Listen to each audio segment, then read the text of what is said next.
تم دیکھتے ہو کہ حق شناسی کے اثر سے ان کی آنکھیں آنسوؤں سے تر ہو جاتی ہیں۔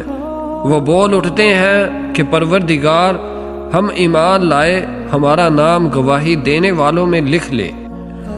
اور وہ کہتے ہیں آخر کیوں نہ ہم اللہ پر ایمان لائیں اور جو حق ہمارے پاس آیا ہے اسے کیوں نہ مان لیں، جبکہ ہم اس بات کی خواہش رکھتے ہیں کہ ہمارا رب ہمیں صالح لوگوں میں شامل کرے گا۔ ان کے اس قول کی وجہ سے اللہ نے ان کو ایسی جنتیں عطا کی جن کے نیچے نہریں بہتی ہیں اور وہ ان میں ہمیشہ رہیں گے۔ یہ جزا ہے نیک رویہ اختیار کرنے والوں کے لیے۔ رہے وہ لوگ جنہوں نے ہماری آیات کو ماننے سے انکار کیا اور انہیں جھٹلایا تو وہ جہنم کے مستحق ہیں۔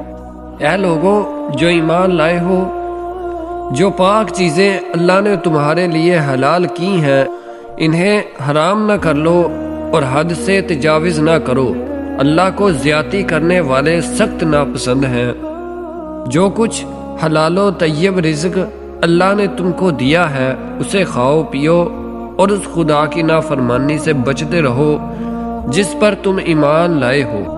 تم لوگ جو محمل قسمیں کھا لیتے ہو ان پر اللہ گرفت نہیں کرتا، مگر جو قسمیں تم جان بوجھ کر کھاتے ہو ان پر وہ ضرور تم سے مواخذہ کرے گا۔ ایسی قسم توڑنے کا کفارہ یہ ہے کہ 10 مسکینوں کو وہ اوسط درجہ کا کھانا کھلاؤ جو تم اپنے مال بچوں کو کھلاتے ہو، یا انہیں کپڑے پہناؤ یا ایک غلام آزاد کرو، اور جو اس کی استطاعت نہ رکھتا ہو وہ 3 دن کے روزے رکھے۔ یہ تمہاری قسموں کا کفارہ ہے۔ جبکہ تم قسم کھا کر توڑ دو اپنی قسموں کی حفاظت کیا کرو۔ اس طرح اللہ اپنے احکام تمہارے لیے واضح کرتا ہے، شاید کہ تم شکر ادا کرو۔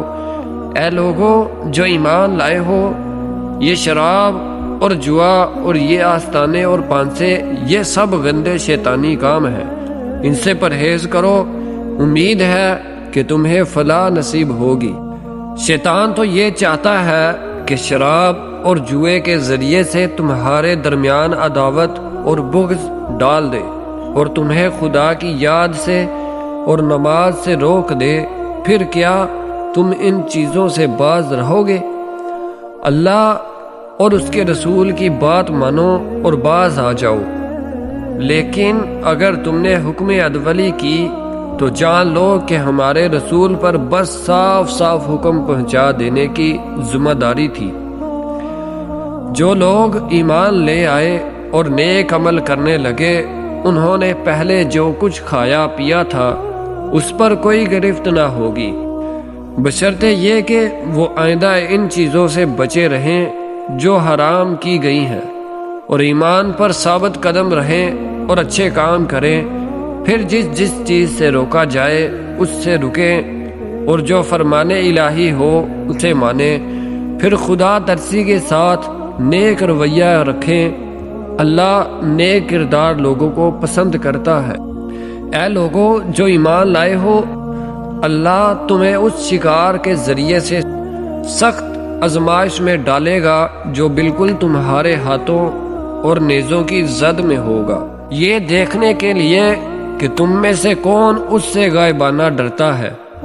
پھر جس نے اس تنبیہ کے بعد اللہ کی مقرر کی ہوئی حد سے تجاوز کیا اس کے لیے دردناک سزا ہے۔